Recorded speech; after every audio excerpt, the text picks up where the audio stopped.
好，我们要来看到哈，在美国这几天很多人讨论的是拜登的国情咨文。好，最主要原因是因为啦，这一次的国情咨文为什么这么多人关注？除了今年是选举年之外，大家也发现了，在此之前，上个礼拜呢，你可以看到他很努力的希望把以巴这边瞧到停火，结果没办法。那个时候我还记得有外媒就直接在他们标题的上面写到说，他国情咨文现在可能没东西可以写了。所以这一回大家都想看看选举年他怎么讲。结果呢，他在从白宫去到国会的这个路上，就发现既有的那条道路被抗议者给封路了，因为呢，很多人在抗议什么？抗议种族灭绝啊！他们呢就穿着印有拜登留给后代只有种族灭绝的标语上衣，表达的就是对于加萨战争拜登政府他们的不满，甚至呢，在他发表国情咨文的过程当中，还一度被人给打断。来听听这个画面。All Americans deserve the freedom to be safe, and America is safer today than when I took office. Year before I took office, murder rates went up 30%. 30% they went up. The biggest increase in history. 好，后来这个人呢被请出去了，甚至呢还上了手铐。那有人就去问他到底是谁，理解之后才知道，原来他的孩子其实呢就在阿富汗喀布尔机场的自杀式攻击当中丧命了。他就是他的爸爸，还要出来为他的孩子来发声。其实，在这一次的国情咨文当中，因为是选举年，大家都想知道拜登你到底要再做些什么，你要告诉大家你做了些什么。本来呢，大家就知道他一定会提到两件事，一个是俄乌战争，一个呢则是加萨走廊事件。像俄乌呢，他一开始就讲到会继续支持乌克兰来对抗俄罗斯，同时呢不会向普京来屈服，甚至呢在这一次国情咨文当中，他也提到了台海和平，说他们重申一贯立场，要维持台海的和平稳定。这当中呢，当然就包括了太平洋地区，还有南太地区等等等啊。重点来了，其实讲这么多，目标还是在中国，要确保这些美国最先进的技术不会被对岸给拿去。那大家开始在讲啦，就在他发表国情咨文的当下，其实对岸呢也在进行两会，这两件事情呢把它摆在一起看，分析认为啦，其实呢到目前为止，台湾问题这一块，在北京这边掌握的是完全统一战略的主动性，也就是说呢，现在好像球就在他这一边了，两岸之间基本上美中都关注，更别说台湾了，因为这个是跟我们有关、密切相关、身家相关的事情。那这件事情来说呢，除了说在选举年，拜登希望不要变成变数，希望尽量和平稳定之外，另一件事就是，到底他这里面有关于前任，也就是现在有可能在跟他来竞选这个未来这一任的川普。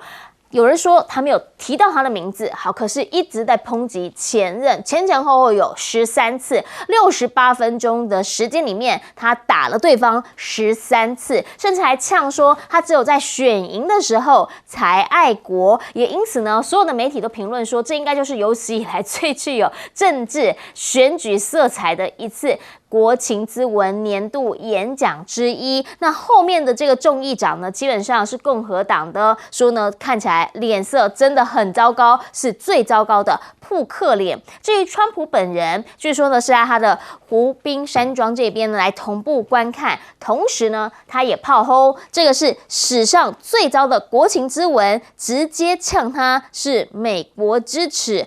确实啦，看下来，不管是外媒，又或者是呢，在这个东方这边的媒体都认为这个就很像是造势大会。但是到底我们要怎么样来看待？在这68分钟的时间，拜登想要给大家什么样的信息？美国社会又是怎么样来看待这件事？因为吴老师在他去的路上，根本他就没有办法安安稳稳的到国会山庄，他还必须绕路走。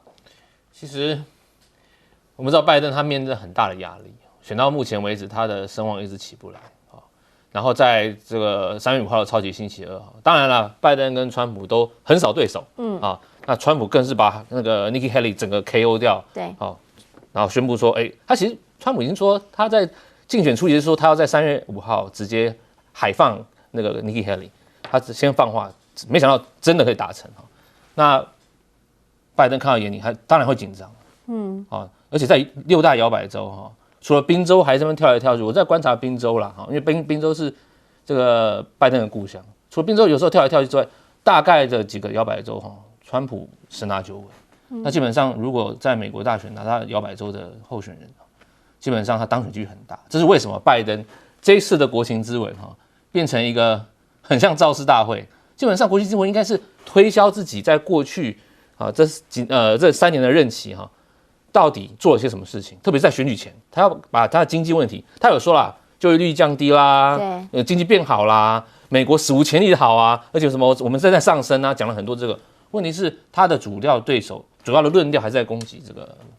川普。那我们为什么我们来看呢？其实我还是要回到这个摇摆州，特别像密西根州。密西根州这一次非常有趣哈，虽然拜登拿到80%的选票，看似是赢啊，但是不要忘了，他其中有13%的选民，他去投一个叫 uncommitted。就不确定，这是不确定的人，就我不想要投。这些人以前是投给拜登的，他们一开始他们那个组织人，他本来想说我们叫1万票的这种 uncommitted vote 就好，结果这一次冲出来10万票，10万票这种 uncommitted vote 是什么概念？跟各位观众讲一下。其实这个2012年奥巴马在连任的时候密西根初选这些不承诺支持的票大概就是2万票而已，2万1000票。今年10万票，5倍。那拜登还要选吗？拜登很危险哈。那我们看2020年拜登在密西根州大概是赢15万票，15万4000多票击败川普。那你今年这10万票不见了，你非常危险。所以为什么可以反过来看拜登这一次在国情咨文又开始炮轰猛烈。当然了，这个密西根州是全这个美国阿拉伯裔最多的，是最多的地方，大概30万左右的中东裔在这边。所以为什么？这一次的事件特别是以哈战争，那拜登其实我觉得他处理的相当的不好。当然这也是他们中东问题不断叠加上去造成的结果啦。只怪拜登，当然他的整个危机处理不太好，也不能全部怪他，因为美国在中东问题上犯了太多的错误，只是没有人真的要去解决，也不能解决，也不知道怎么解决。那边已经杀红了眼，特别拜登旁边又是所有的犹太人把他包围住。如果你被犹太人包围住，你怎么可能做出一个反犹太人的动作？不可能。当你不做反犹太人的动作，你就间接做成种族迫害啦，支持巴勒斯坦人全部都上来抗议啊，把你封起来啊，对不对？那影响到什么？影响到拜登的年轻选票。好，那我们知道这年轻选票是民主党最重要的一个声量，拜登上去也是年轻人。我们讲成也年轻人啊，可能败也年轻人，所以这一次年轻人选票在许多关键上面可能会从拜登手中流失掉。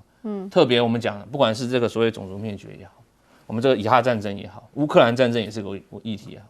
它在经济上面其实美国通膨、高房价、高物价，这些年轻人他们都吃不消了。那你还要再出来投吗？含泪投拜登吗？这点就是一个非常，我觉得是拜登现在捉襟见肘了。他整个外交影响到内政，内政又影响到外交，它是个连贯的东西，它没办法从中间去解决这个内生性的问题。好，那我觉得他在大选是岌岌可危。是好，到底呢，在这一次的这个国情咨文，他能把人拉回来一些，因为彬哥对他来讲，因为他现在有非常多的症结点嘛，就是很多人就觉得，比如说他太老啦，他外交处理不好啊，其实这一些民生议题或是他未来政策议题，他应该在这件事情上面。68分钟完整的来告诉大家他的通盘理念。可是现在很多人都觉得说不是呢，你都是拿来当成你的造势大会，你变成你的政治色彩，要来宣示跟要来打压你的前任的一个重要场域。其实他也是没有什么别的办法，因为他到底有什么好事可以讲，也没有啊，所以他也没有办法做出一些很石破天惊的重大决策啊。所以在这种状况下，他也只能够就把它转变成一个造势大会。当然，以国情咨文来说，一直在批评自己的政治对手，这个是很奇怪的一件事。但是没办法，他就是这样做。那我觉得，大概现在对美国人来讲非常困扰，就是他们可能很讨厌川普，可是拜登实在又让人家支持不下去。特别是拜登不只是这个做的不怎么样，他的年龄还有他的心智，恐怕也是一个大问题。所以我觉得今年的美国人会非常难选择，就是你讨厌川普，可是拜登又投不下去，那到底应该怎么办呢？那拜登自己现在整个已经变成一个结构性的问题，因为他被犹太人辖制之后，就变成他在这个加沙走廊议题上面只能够无条件的支持以色列，那你无条件支持以色列，你们有没有注意到有一个很奇特的现象，就是即使美国还跟欧洲这些国家还算是盟主之一哦，可是联合国不断的一而再再而三的不断的提案，然后一直被美国否决。那这是干什么？你认为这只是中俄在搞美国吗？不是哦，其实表示欧洲这一些人也看不下去哦，也是故意又用这种方式要去凸显，不是我们不想帮加沙走廊，是美国一直在打。那这个对美国的威信是非常大的伤害。那拜登很可能是他这一任就是美国失去世界警察地位，然后在全世界的威望中落的一个转捩点。可能拜登这一任就会达成这个目标，美国不再有可信度。所以这个是对美国人来讲是一个非常严重的一个趋向。所以对美国人来说，他们甚至有人会觉得让川普上来也不错，至少在川普任内的时候，在外交上面没有遭遇到现在这么重大的挫败。是因为在拜登的时候，在外交上面是乏善可陈的，几乎阿富汗也丢了，然后中东现在看起来美国根本搞不定，然后加沙走廊又出现这样的状况，乌俄战争还在那边延续，所以拜登看起来他的内政不行，外交更差，看起来是一无是处啊，所以这是非常糟糕的。而且现在还有一个很明显的指标，大家没注意到吗？过去非常支持拜登的泰勒斯今年也不讲话。有啊，他鼓励大家投票啦。他只是鼓励大家投票啊，但是他不像以前那么明确的，就是直接跳出来挺拜登。一个过去这么明确支持你的人，现在突然之间变得相对保守了，其实就是一个很大的警讯。我认为拜登现在面临的难关是非常大，他要克服恐怕是非常不容易。泰勒斯他可能最近自己也忙了哦，在开着巡回演唱会。但是当然啦，因为讲到泰勒斯，大家觉得说他这背后所代表就是他的歌迷，而他对歌迷有影响力，那就是年轻选票来源。但也要请教一下郑吉将军，你怎么样来看？因为大家现在在看拜登的这件事情上面，都会认为他跟2场战争他处理的不好牵扯在一起，这问题非常多。对啊，你要争取年轻选票，按理说你应该在年轻人的就业或者年轻人工作，要给他希望，你才能够去争取嘛。你现在去整个国情咨文，你现在重点放在外交方面来讲的话，我觉得你就走错方向，也有可能说他实在是内政这个提不出来一个具体的一个作为。我们现在看，其实美国现在来讲，我们从最近这段时间，其实大家最关注的什么是德州那边的移民问题，对不对？你拜登没办法解决，那你留给川普攻击你的很多的靶子。那第二个是校园枪支的问题，年轻人这种枪支治安的问题，在前一阵子也连续发生不断的这种枪击案件、校园的血腥案件，然后造成他这个大家民心惶惶。第三个我要讲这个内政方面来讲，他现在经济通膨，他也面临解决不了。我昨天看到一个数字，就是美国人啦，最重要的我们食衣住行嘛，食来讲的话，他总收入的这个用在吃的东西要11%，对，也就是我收入的11%是用在吃的，那你剩下这个剩下来的钱，你要支付其他不管是学费啦、住宿啦各方面来讲的话，就捉襟见肘。所以现在美国家乐福执行长居然推出一个说，晚餐我们不要再吃牛排了，我们就吃麦片。这个可见的说，食物对他们来讲的话，已经对一般中下阶层的民众来讲，光要吃饱一个肚子都很难了。那另外住的部分是更严重的，现在房租不断的上涨，美国很少有一些人他是不买房子，他是靠租的。那租金上涨的结果，不只是说他个人形成一个街友，他全家变成街友，这种例子我想说很多。那这些是你的内政问题。当你这些问题没办法解决的时候，你怎么去获得年轻人的选票？那是说在外交方面，俄乌战争其实这2场战打到现在来讲的话，这个拜登为什么一直强调要援乌？你知道，以我们军事观念来看的话，乌克兰可能在今年大概就会投降了啦。这个从阿夫迪夫卡战败以后，美军连续3辆战车被击毁 M1 的战车。我知道一件事情，美军给乌克兰的时候，给他支援他这种战车的时候，特别跟他讲说，我这战车出去的时候有3个条件。第一个就是你前面要派一辆扫雷车在前面扫雷，第二个就是你后面要有一辆拖车，万一我的战车抛锚，你要赶快把我拖回来啊。第三个就是你不能放在第一线。但是我们看到这个美军这 M1 战车，它都已经乌克兰都把它用到第一线，为了救阿夫迪夫卡撤退的守军都冲到第一线，可见的说这种状况是非常紧急的。那昨天我看到第3辆被击毁战车，它是什么？是被地雷炸断那个履带，可见的它乌克兰现在已经没有心思顾到美国要求他要怎么样在作战的时候运用这种 M1 战车。从这里面我们也可以看得出来，就是乌克兰在这场战争里面，如果要获胜的几率是不大。这也就是为什么这个拜登在大声的疾呼，一定要赶快支援乌克兰。那之所以说加沙战争来讲的话，现在拜登也面临两难，一个是你要不要放纵以色列去屠城，我们都知道最后打到拉法那边了嘛，那再进去的话来讲就是种族灭绝了，你等于说他们没有退路，埃及也不可能让他们退到埃及去，他处理不了这些难民。所以我觉得在这种状况下，一个是人道的问题，第二个是对以色列这些金主你怎么交代，这东西对拜登来讲都是两难。所以在这种状况下，我觉得拜登来讲的话，可能今年要选举对他来讲是极为不利了。我们先进下广告，广告回来我们继续来说。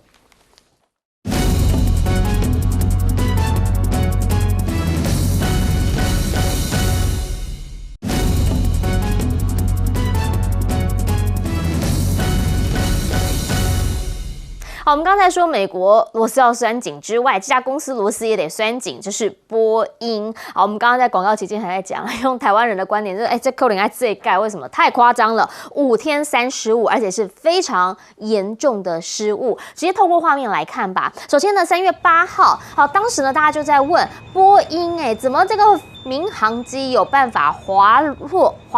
降落滑行的时候是直接滑出跑道，轮胎还整个掉下来，你看到他整个人就倾斜在这个跑道上面，大家都想说怎么会发生这样的事？降落怎么会滑行到滑出跑道呢？卡在那里很奇怪。还好的是呢，没有重大的这个人员受伤。另外呢，前一天他才发生什么事情？这也很扯。好，就是呢，飞机才刚刚起飞30秒之后，你看那个红圈圈有没有看到？红圈圈上面一个轮子掉下来，后来还砸到了车辆，车子的挡风玻璃还因此被这一颗轮子给砸破。屋主这个车主呢，这很无奈啊，我车子只是停在飞机场旁边，怎么会发生这么离谱的事件？没人想到飞机起飞会发生这样的事。好，很扯了吧？再来3月4号，也就是在几天之前，飞机呢说才刚刚起飞而已，突然发现了，引擎怎么会冒出火光？哇，所有的人吓坏了，赶快紧急迫降。这一些都是这几天5天之内飞鹰的3大重要飞安失误，大家就想问，每一项都很夸张，每一项都超乎我们的想象跟逻辑。波音到底发生了什么事情？从去年到今年，一直看到波音的新闻，现在他们也说内部要改革。那怎么改革呢？他们的想法就是，我们是不是透过奖金发放的机制，更多呢让它跟质量、跟安全指标做挂钩，希望让大家提升这样子的概念或者是理念，让大家更上紧发条，用鼓励的方式鼓励大家更注重飞安全。好，大家就开始在问啦，这一些都是重大的失误，这么重大的这一些民航讯息，那波音又是美国的大公司，那拜登总统有没有什么想说的呢？看起来好像没有，因为他比较在意的其实还是不管是在空中的、在地上的、在海上的这一些，中国都在跟他竞争，他要强调我们绝对可以应付所有一切。听听他原话。For years, I've heard many of my Republican and Democratic friends say that China is on the rise and America is falling behind. They've got it backwards. I've been saying it for over 4 years, even when I wasn't president. America's rising. We have the best economy in the world. And since I've come to office, our GDP is up, our trade deficit with China is down to the lowest point in over a decade. And we're standing up against China's unfair economic practices. I want competition with China, not conflict. And we're in a stronger position to win the conflict of the 21st century against China than anyone else.For that matter, than any time as well. 好，结果他讲完这个话之后呢，这个美国就业数据失业率才上升，然后美股呢又不是很好，那大家就在想说，你到底有没有搞清楚现在的状况是什么？你现在呢希望跟中国做竞争，但很多时候其实啦，伤敌800，这自损的可能还有1000呢。好，现在呢中方怎么回应？他强调，不管你们谁当总统，对我们来说都是一样的，中美关系就是不是你输我赢，不是零和博弈，所以啦，他们反对用竞争的方式来定义中美关系，也不要再对我们抹黑，甚至是打着竞争的旗帜，事实上是在限制中国的正当发展权利。讲的是什么？讲的当然就是过往的华为，现在很有可能会变成比亚迪。好，华为现在呢说它的5G 移动现在在核心网上面呢已经连续6年排第1了。Global Data 呢告诉大家说，它里面呢不管是用什么样的一个指标去看，通通都是 leader， 连续6年摘下桂冠。好，这也是报告自发布以来第一个获得全领域满分的厂家。那大家当然就会讲啦，那为什么能够做到这样？它不是被围堵了吗？基本上呢，现在在围堵的这个部分呢，美国并没有松手，甚至呢，最近你也看到新闻呢，他要求日本、要求荷兰还要再缩紧一点点。那也因为要来反制。习近平讲话了嘛，大家必须要好好来做研发，那不要放弃旧的，我们要开发新的。他们要推规模最大的晶片基金，这里头要集资8500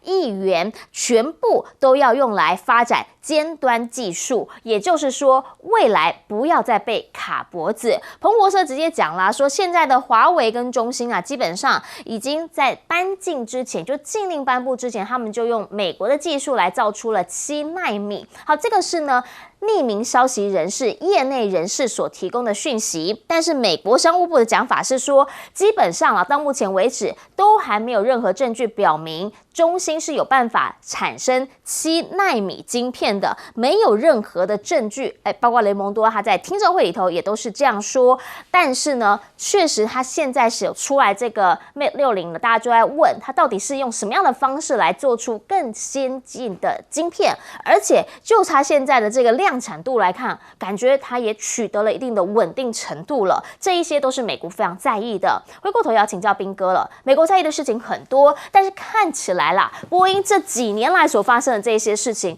他们虽然在意，但却好像一直使不上力，也没有办法有一个明确的改进。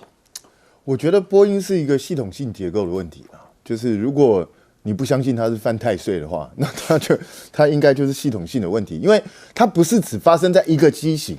或是一个地方，对，而是全面性，全球的波音都出现问题，而且各种机型都出现问题。所以我觉得波音显然是它整个公司的结构出了什么问题。也就是这几年，据说他为了追求利润的关系，所以做了很多改革。那这些改革现在出来的效果，就反映在它的问题上面了。所以我觉得，波音如果不赶快针对问题去进行补强的话，我想你单纯什么增加奖金啊，或什么东西，大概是救不了这些危机的。因为现在看起来是全面的螺丝全掉光了，不是掉了一颗螺丝，是全部都松散掉了。所以这是非常可怕的一个状况。我其实看到他这个感觉很像什么，你知道？感觉很像台湾的食安。我们的台湾的食安也是系统性、结构性的问题。那前阵子他不才刚说个案吗？对啊，马上就变系统性啦。现在是什么东西全部都出问题啊？对啊，所以这是非常非常糟糕的一件事情。波音要赶快去改进的。那拜登呢？我是觉得，你不是一直说你是世界第一强国吗？那你还要崛起到哪里去？我也不知道你要崛起到哪里，我觉得很奇怪。第一个不知道在说什么，第二个也就是对去年美国经济表现确实比较好一点，有超乎市场的预期。可是问题是你不要忘了，在你任内，美国迎来了40年来最严重的通膨，你忘记这件事情了吗？然后美国现在贫富差距也是越拉越大，然后你的负债赤字越拉越高，然后你的政府3不5时就要面临 shutdown 的风险，你都忘记这些事情了吗？所以你光是这样子强颜欢笑、打肿脸充胖子去告诉大家你很强是没有用的。你要考虑到美国人民自己内心实质的感受。中国跟美国确实是在处于竞争的状态，这种竞争状态未来好几十年可能都会持续。可是问题是，你现在是用这种压制的方式，就是斩断高科技的方式，想要去压制中国大陆。你现在是正在逼迫中国大陆去发展它自己的高科技，因为中国大陆它长期被封锁，所以它已经造成了一个很奇怪的现象，就是它是全世界很少数在所有的产业都有一定的基础的这样的一个国家。那你要逼迫中国大陆成为一个全能性的国家吗？你逼迫中国大陆成为这样的一个国家之后，那到最后你要怎么去跟他抗衡呢？所以我真的觉得美国自己要好好仔细想清楚。我们要请教一下立正将军怎么看？这是美国波音出这个事情啊，只是冰山一角啊。大家不要忘了，它这个前一阵子波音来讲的话，它除了轮胎掉以外，它这个飞机舱门也掉。那当然，我在提醒大家哈，去年的时候，美国的火车脱轨事件也是层出不穷，它一年火车脱轨有1704次。那你想想看，这种东西有多严重？拜登在他刚当选的时候，他曾经发下豪语，他要做基础建设，甚至要盖高铁。到现在为止，好像一事无成，他基础建设几乎都没有办法完成。所以我觉得美国现在来讲的话，很明显就是制造业在落后。也因此，美国知道自己制造业在落后，他知道他大概目前强项就是第一个是金融服务业嘛，第二个就是它的科技。那以前来讲，它是15美元，对不对？跟黄金美元15美元，然后接着下来它的军事霸权美元。现在来讲，他想用晶片来讲维持它美元的霸势。但是这次来讲，我们看昨天开的两会，这个中共它的两会开着，特别提出一个新的名词。这个李强他特别说的一个，在经济方面要发展新质量的企业。什么叫新质量的企业？具体来说，我想就是晶片。第一个就是 AI 晶片，或者是说它的电动车、电能源车这些东西，是它将来未来在经贸上面、工业上面发展一个重点。那这次来讲的话，我们从华为来看好了。各位要知道，我讲一个，华为去年来讲的话，全世界的专利排行获得申请到专利排行第一名的是 IBM 公司，第二名是华为，第三名是哪一家？腾讯，还是中国的企业？那如果说是以含金量来讲的话，就是华为第一名，因为它的这个申请的专利里面最有价值。这次能够帮华为制造出来晶片，我想说，去年的时候，华为刚推出 Mate 60的时候，大家都在猜，后来拆解开来，发现它居然是7奈米，大家都很讶异。现在来讲，彭博社他说是美国的科林公司跟这个应用材料公司提供它这些设施，提供它这些器材来，让它能够制造出7奈米。然后我在想，另外一个，我们昨天看到一则新闻是荷兰的艾斯摩尔公司跟他们荷兰政府说，我要出走了，你不让我卖东西给中国，我企业会垮掉，我赚不到钱，那我留在你荷兰没有用，我要到别的国家去，要到法国去。但是荷兰现在立了一个法规啦，不准艾斯摩尔离开。所以从以上种种，我们发现说是中国来讲会在晶片方面这个加大它不管是国家力量或力道，或者是财务他们提供加大来支援，然后来发展它，设定它未来5年之内希望在科技方面能够超过美国。是，请教一下吴老师。其实拜登这个国情咨文其实他是3年多以来，他最可以去讲他在外交上面怎么样围堵中国。就他这次讲了7行，很短，而且不仅没有讲出它的特点，还讲了说美国在崛起。其实这种话语，其实中国2004、05年的时候，他们就写了一个中国正在崛起，和平崛起或和平发展。或他们讲大陆是讲和平发展，他不敢和平崛起。对。那拜登在讲什么？美国崛起，这个是我觉得用词有一点怪。为什么？其实现在在学界，我们主要在讨论就是美国是否衰弱啊。那当然我觉得他是讲不敢用这个字说美国在衰弱。但其实我们仔细来看，美国到底有没有在衰弱这个问题，我们就看嘛，2011年到2020年，美国 GDP 的总占比占世界总比量是2011年是21%，到了2020年是24.9%。其实美国的经济总体量在全球其实是上升的，它的总体量占比是上升，没有衰弱啦。但是比起中国大陆来讲，中国大陆2011年占的是10.3%，到2020年是17.4%。如果美国对中国一比较，它的确是在衰弱，因为中国人站起来，它是经济起来了 ，GDP 占比起来了，所以这样看起来，美国是在衰弱，没有错。好，那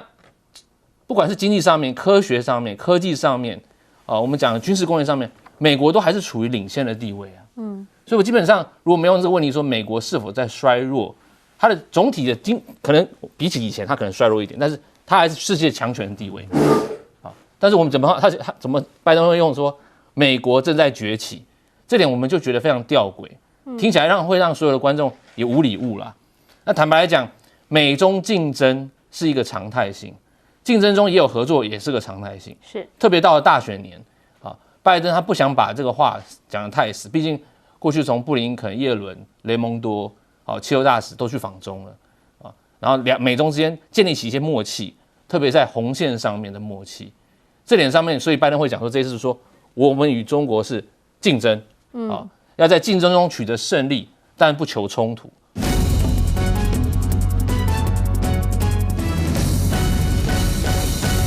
台海关系当然美中是关键哦，所以才会拜登的国情咨文引起了很多的关注。但刚刚我们提到，拜登在谈到美中关系的时候，特别提到了台湾、台海必须要安全稳定。不过，我们把这个谈话的比例用图来分析的时候，就一眼看得出来，到底用最多词的是什么。然后包括以哈冲突啊、移民啊、经济啊，就连堕胎罪啊，都比他在讲到中国的时候出现的词还要多。中国的比例算是最少的，只有1分多钟。那发表了这一场第3次国情咨文，也是今年最后一场的演说，超过1个小时。大家关注也是因为影响了他接下来的重要的选情。这个国情咨文里面就特别说要跟中国来竞争。中国的外交部回应了，他说拜登的说法是希望跟中国竞争，而不是冲突哦。而美国现在正处于更强的地位，赢得竞争。毛宁的回应是，不管谁担任美国总统，中方始终互相尊重、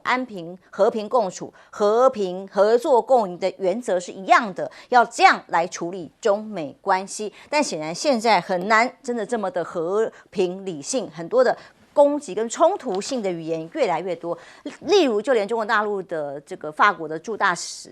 卢沙也都讲得很硬哦。他说是战狼来了吗？哦，大国要有大国的样子，已经成为中国是一个大国了，是一头大象了，不可能再躲在树后面。所以韬光养晦是邓小平1999年那个时代可以提冷静观察啦，稳住阵脚。现在已经没办法了，韬光养晦已经韬不了光，养不了晦了吗？这种鹰派的言论一定也在中国大陆内部越来越抬头，而中国大陆做了一系列的动作里，要对抗美中冲突里头，包括了删除美国这个行动，叫做一个 Delete A 的行动，是什么呢？从一直2022年开始的，就要求暗中发布的这份文件被曝光了，说是79号文件，要求中国内部包括金融啊、能源啊各方面的国有企业都限期在2027年前要汰换 IT 系统，有外国软体通通要杀掉，杀光光外国软体，尤其是美国方面的影响。对于这些企业的心理的感受是什么？就是不想制造啊，怕什么？就是怕是不是真的完全脱钩，甚至有更高的冲突在其中。而目前据说这个指令实施到现在，根据报道的话，已经见到成效 ，delete 差不多了啦哦。然后接下来呢，两边 delete 越来越多，越没有更多的善意的时候，美国国会两党更是现在选举期间啊，要以禁 TikTok 来做强硬的一个做法哦。拜登还特别回应说，只要国会这里通过了提案，那他就会签署，因为在美国使用 TikTok 的人数1.7亿的这个用户权益会被影响啊，要求字节跳动这家公司的165天必须出售，让其他的公司来接手，母公司不出售的话就要全面禁用。当然也引起了一些反制的消费者行为，包括抖音啊也向用户推播通知，以白色大字黑底这样子的一个做法写停止关闭 stop 停止关闭 TikTok 现在又要发生的这样的文字，鼓励用户去致电给国会反对这样的法案。那么果然，这个众议员盖拉格就办公室涌入了很多接不完民众的陈情电话，抗议啊，要求啊，不可以这样做。有没有用呢？在美国的这个民主国会的运作方式有用吗？但说现在惊喜大不同的一个人是谁？川普现在在呼声很高，接下来的竞选的挑战里头，所以他却跳出来捍卫 TikTok，这很难得。过去他也是抗中的但是他说啊，如果干掉抖音，那脸书跟祖克伯的业务就会翻倍因为可能上次大选脸书对他很不利吧，所以他不希望上次选举当中作弊的脸书会做得更好。他说脸书才是美国真正的敌人啊，可能大家在盘算这些政治资源的时候，先想的是自己的利益，这也是必然。亮哥，所以美国对于中国现在的态度现在拜登显然还希望在稳定当中控制，来选举当中是他的战略嘛？我上你那个第一张图就看出他那个国情咨文几个大主题啦那大概也是跟川普有分歧的，就是这些大主题，比如说民主，那就是在强调它有价值嘛，川普没有价值嘛，对不对？那以色列大概是民主共和共同的主题啦。那堕胎权就是民主党要坚持的，那反移民就是共和党要坚持的事实上，大概目前两个党主要的争执议题就是经济然后乌克兰战争，还有移民。那反中坦白讲，两个党都差不多啦啊，所以基本上就是拜登不能示弱，所以你才会看到 TikTok 这种议题又浮上来了啊。那他知道直接去禁啊，那美国最高法院可能不会同意了，你没有这个权利，你要有证据啊，所以他现在就转了一个方向，要求北京的母公司要把股权卖掉。那北京母公司目前占 TikTok 的比重啊，我估计至少还有70%啊，因为他前一阵子在跟那个美国像 Cisco 啦，在合作的过程当中有转移部分的股权给美国的公司啦，可是绝大部分股权还是在北京的手里啊，就是字节跳动这家公司啊。坦白讲，这个也有宪法的争议啦，你凭什么叫一家公司要卖出它的股权呢？侵害私人的产业啊，除非你有证据嘛，是说他做了某些事嘛，不然坦白讲也是可以提告啦。宪法是保障他们。不，因为这个议题在川普2020年、2019那时候就搞过一次，那结果没有结果啊，因为我是觉得一定会有一些法律界的人出来帮 TikTok 的忙啊，就是说，你没有证据，你凭什么立这样的法啊？所以这个还有的搞啦，而且。因为使用 TikTok 美国人啊，然后用这个来赚到钱的人还不少，因为他也用这个来带货啊。事实上，现在中国抖音主要是一个带货的平台啦。说实在，你如果去看过中国的，你就知道了，它跟 TikTok 还不太一样。TikTok 是以个人的节目为主嘛，对不对？可是也有一些人开始用带货了，所以你也会得罪蛮多一些个人的小公司啦。他就赚到一些小钱嘛啊，所以我觉得这个议题还有得走啦。那至于中国大陆那个删除美国的行动，这个事实上就是从华为来的啦。华为就是希望它的制造的过程不要用到美国的零件嘛，因为它被美国制裁成这个样子，所以中国大陆有一些国营公司就想要跟进。那目前大概比较明显的是，比如说那个桌上电脑。就不要用 Dell 的啦啊，比如说网络零组件就不要用 Cisco 的啊，大概是这一些啦。可是会不会扩散到其他的民营公司，现在还不知道。而且是不是所有的国营企业，还是说它有列举跟治安、跟国安比较有关的国营企业？这个目前它的规模还不知道，可是真的有在执行，啊。因为这个好像是《华尔街日报》吧，拿到了那个爆料了，听说只有1页啊，叫做79号文件啊。那他们一开始也半信半疑，可是经过查证是真的有在做，那只是不确定它的范围有多大这样啊。那我认为这个态势在今年就是很不乐观啊。这个美国因为在选举嘛，所以对中国尤其是科技战。我认为只会越来越上纲，那越来越没有明显的标准，就他认为是就是，所以这个当然就会使得中美要做生意的不确定性就会急剧升高了啊。所以你可以看到王毅在两会讲的那个演讲，事实上他对美国也是相当不客气的，所以中美在今年我认为是关系，我们可以说是最糟的一年了。那明年。会不会再糟？现在还有的观察。是，当然美中现在就是处于互相删除的阶段，那么全面不准用华为那中国全面删除美国，但其实比较模糊，跟我们前一段的议题是一样的。你要认定人家违法，比方第一集的定义越来越模糊，越来越主观认定的时候，那自然就会变成越来越政治意识形态的口水战了。教授，其实 TikTok。这一次在美国众议院，它这个叫做能源和商务委员会全票表决通过，50-0。但通过什么东西呢？说你必须要在165天之内剥离你旗下的这个 TikTok 应用程序跟中国的这个母公司，就是字节跳动，否则 TikTok 将会在各大的应用商店被禁止上架。所以被禁止上架，那现在 TikTok 有多少人在用？在美国1.7亿人，1.7亿个用户，这是外界的统计 ，TikTok 自己统计在1.5，美国人口多少？3.3，所以2个人用1个，啊，2个人就有1个在用 TikTok。那这样的一个情况，他当然知道这个是做不到的，因为如果你通过，你要到院会通过，你参议院要通过，你拜登要签字，然后你可以把他告上法院 ，all the way 可以到最高法院，一定会被驳回，因为这违宪嘛，是你没有任何的证据。但各位，为什么50位议员这么多，要对 TikTok 下手？他真的怕中国大陆透过 TikTok 来去掌握那个美国的资讯年轻人吧，对不对？它就像是另外一个网联汽车，你到哪里它都可以知道这些资讯。No， 各位，去年12月的时候，《华尔街日报》一篇报道就讲出来真实的话了。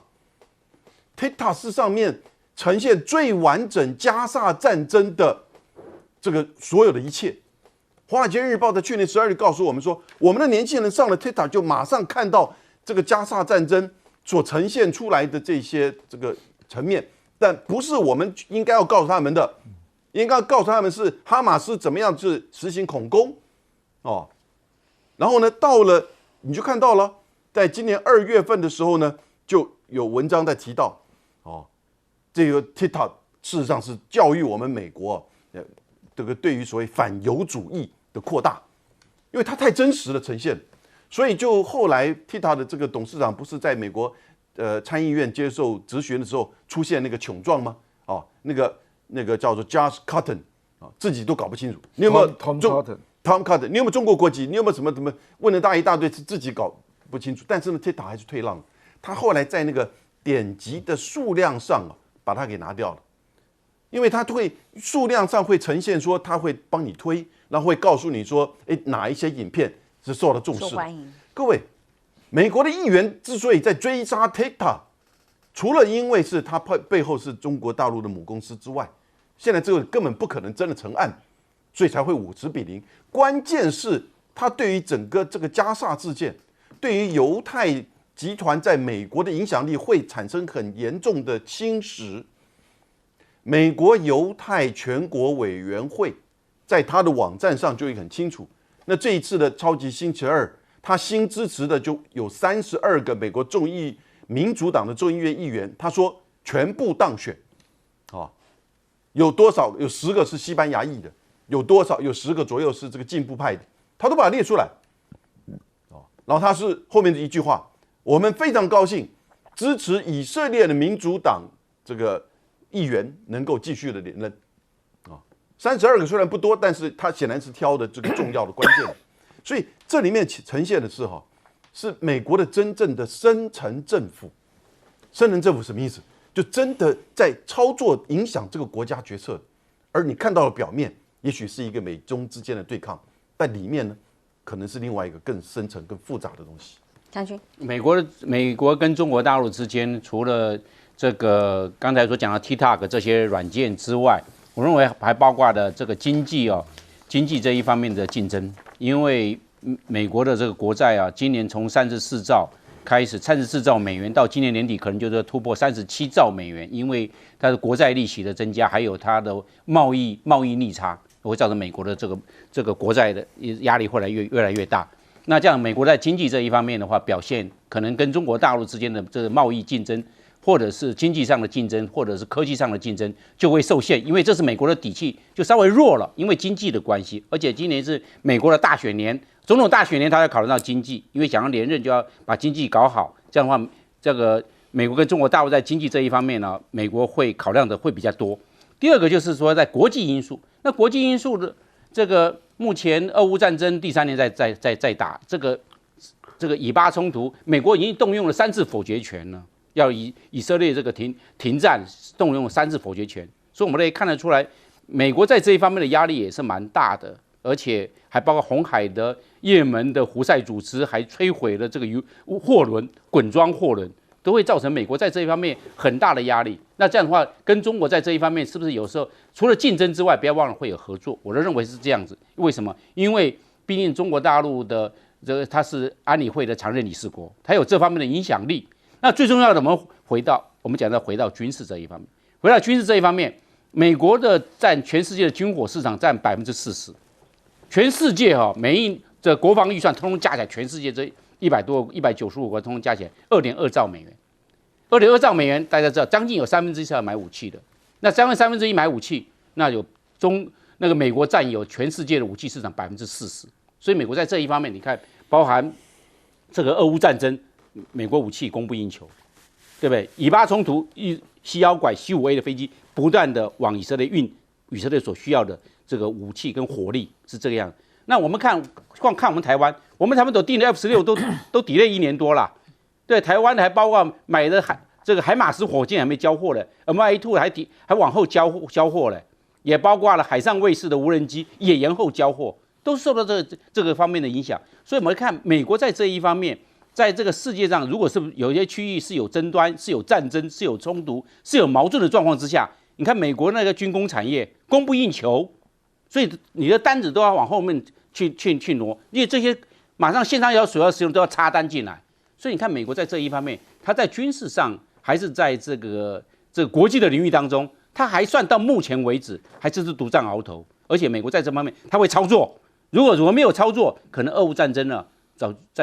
可能在去年就已经结束了。但是美国在这方面它会有策略性的操作，这样呢，美国在中才可以获到它所获得的军事上还有军工产业上的效益。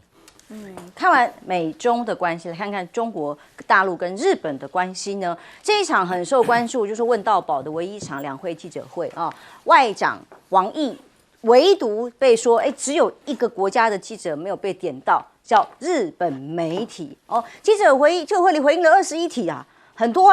各国的媒体都问了啊，其中涉及大陆的外交思维啊，还有中外关系，就是中日关系。完全没有提到。那毛宁特别回应说：“哎呀，其实这个只是时间的关系而已，不可能回答每个记者的问题啊。希望日本的媒体能够理解。但日本是不是现在跟中国大陆的关系是降到了冰点吗？那日本3大车商现在在大陆的销售额很惨，新车销售大减，2月下滑30%以上。那其中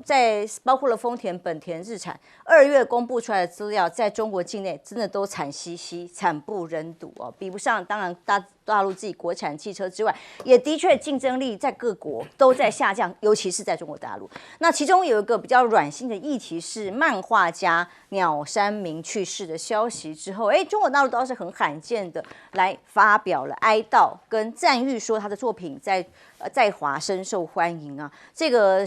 鸟山明去世的消息还在微博热搜第1名，累读阅读量高达了5.7亿，就表示这是一个善意的共鸣，他的作品是共同的回忆。那其中外交部发言人毛宁还特别回应，他说鸟山先生是著名的漫画家，作品在中国也深受欢迎。网友的讨论是说，他的去世可以惊动中国外交部出来讲话。这可能是中日唯一有共识的话题，是这样吗？关系真的很紧张吗？来看看印度外长要准备访问日本加强印太合作，呼吁日企要积极投资到印度去。而日美呢关系也是如此，美国的国会马上就要邀请这个岸田文雄到美国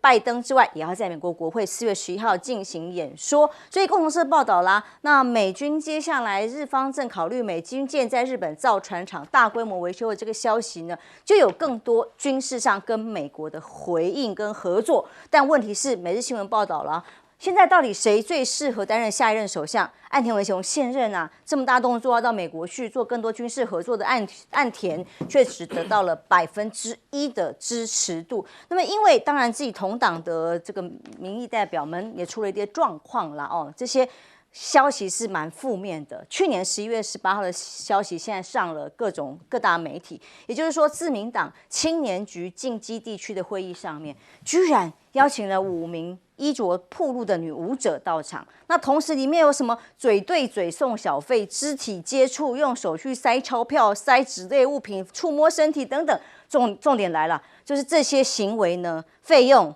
来自于公款啊，所以引起了民意非常大的哗然去挞伐，因此自民党的形象近来也大受冲击，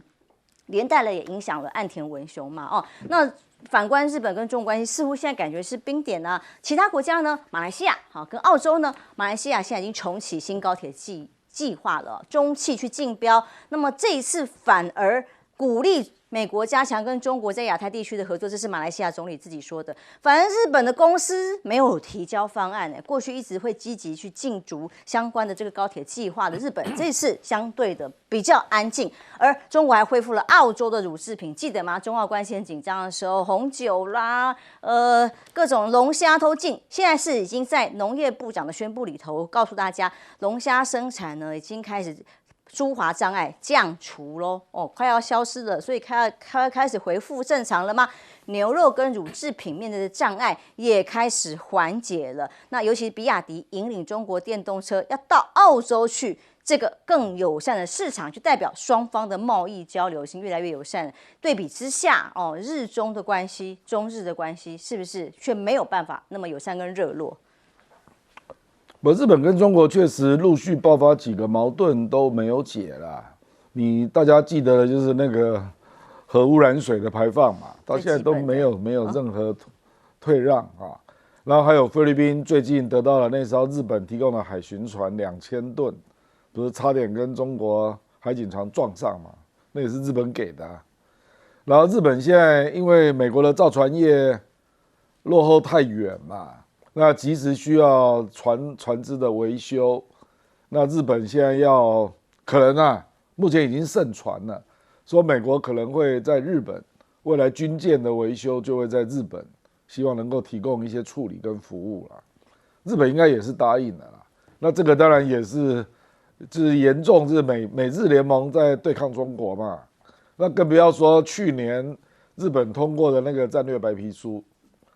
那几乎是公开就把中国当作假想敌了，那也包括他要发展1000公里的，就是长程飞弹啊，然后要做到1000枚，那也从美国买了战斧飞弹等等啊，还有他跟台湾的一些逐渐，这个大概是暗中进行的一些军事上的一些交流啦，默契，比如说有人就传这个潜舰国造，实际上日本是有协助的。这个中国大陆一定会听到一些风声啦。你看我刚刚这样才稍微列一下，就一大串，就是日本跟中国确实有这2年来有非常多不友善的动作啊。那而且未来因为中国汽车产业的崛起嘛，又会打击到日本的销售，那日本国民这个抗中的心理可能就更强硬了啊。因为我有看那个日本内部的民调啊，现在对中国有好感的可能不到10%，可能不到10%。事实上，韩国也很严重啊，韩国也是从经济面，它不断的被中国大陆追上嘛。那另外也是尹锡悦他的意识形态，他也是一面倒向美国了嘛啊。所以目前在整个亚洲地区，真的印度不算了哈，因为印度距离东南亚、东亚比较远啊。就是东南亚跟东亚这一块，日本跟韩国跟中国关系真的就是最不好的。那当然，以日本的体量，当然就是大家会注意到嘛。所以你说这个王毅故意不让他提问啊，意思就是大概也没什么好问的啦。比如说你美国记者大概也没有什么好问的啦，因为我怎么给你讲，你回去都只有给我写成负面的，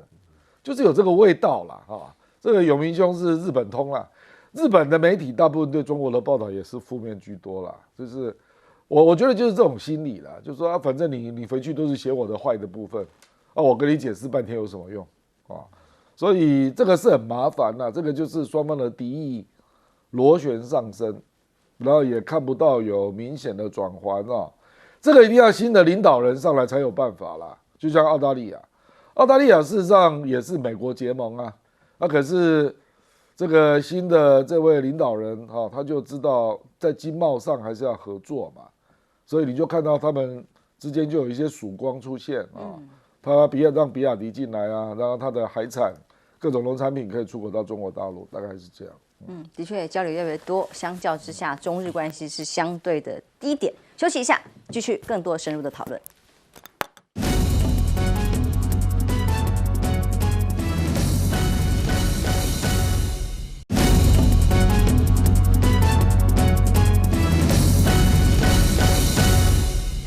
来日中的关系，中日到底是不是关系比较冷了？这个时刻，连外交部长王毅他的记者会上没有点到日本，都被大做文章，很大的关注，也代表双方关系的紧张吗？教授，其实，在整个东北亚你看日本、韩国台湾拉下来的话，你大概过去其实跟美国的关系都是非常的密切不管是在各种这个经济上、军事上，那甚至娱乐文化，大概都是如此。可是现在形成了一种中美对抗，这个过程当中过去这20-30年，我们其实也都不自觉的没有注意到，我们跟中国大陆关系其实也是越来越密切，可是就有那种抗拒你会觉得说它是太快的追上来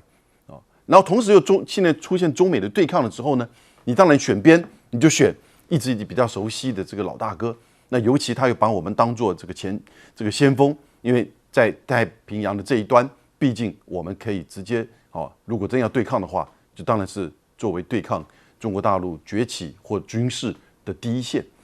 那因此呢，你就形成就是说在名义上慢慢的有这样子的变化。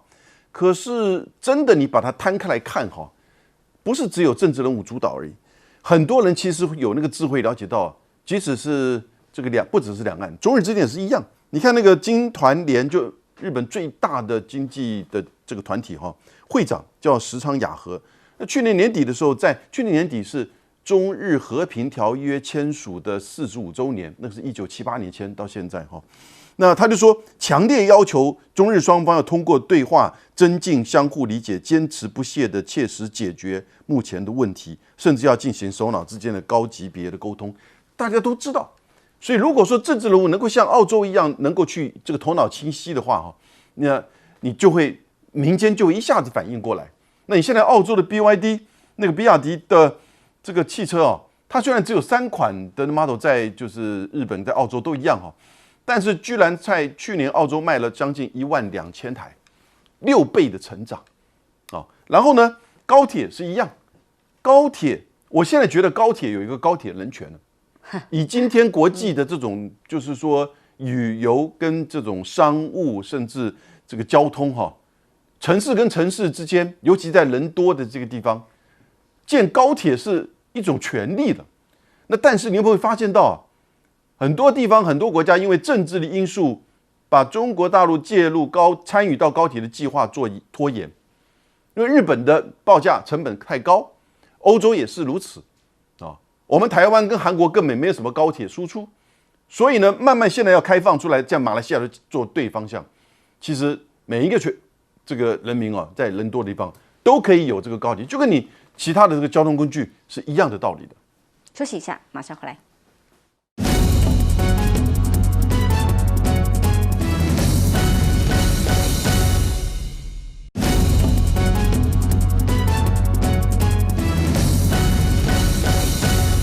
欢迎回来。当然，中国市场崛起，其中电动车是全球关注的议题。因为电动车在比亚迪的市场里头，就算美中对抗，仍然在包括像澳洲的市场好了，也引起了很多讨论。对，像比亚迪，它的在去年年产量突破300万辆到302万辆，那这样的话，大陆市场它就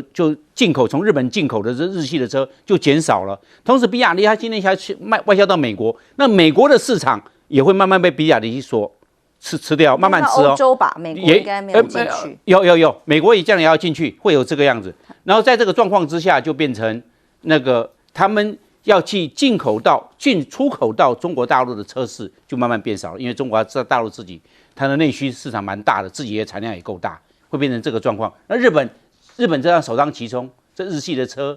对大陆的出口就会减少。另外我们来看的就是我们讲龙新高铁，从龙就是我们的吉隆坡嘛。新的话到新加坡，这350公里的这个铁路，我认为按照去年营运的模式，就是雅万高铁雅加达到万隆，